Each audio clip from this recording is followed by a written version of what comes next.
Туристички Охрид доби современа автобуска станица. Долго години најавуваниот проект започна се реализира во 2016 година.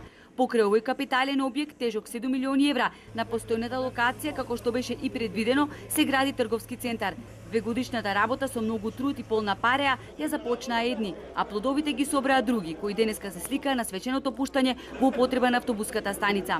Председателот на владата Заев, кој се обрати пред присутните, изрази задоволство што Охрид со модерни проекти продолжувал да расте и да се развива, свесен дека за реализација на вакви проекти, како што самиот рече, треба храброст.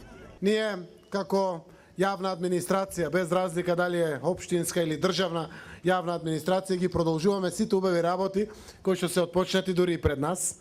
И со тоа испраќаме порака до сите инвеститори за стабилност во државата. Заедно со автопатот Кичево-Охрид продолжуваме и понатаму во изградбата и рехабилитацијата на патот Кичево-Гостивар.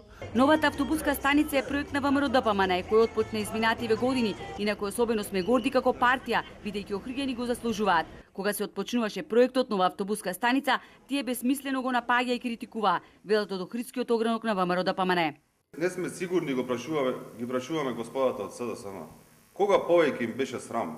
Тогаш кога критикува дека ќе се прави нова автобуска станица за охриѓани, или денес кога се нацртани сите дојден да се сликаат и да сечат лента, заборавајќи на се она што го говореа против проектот.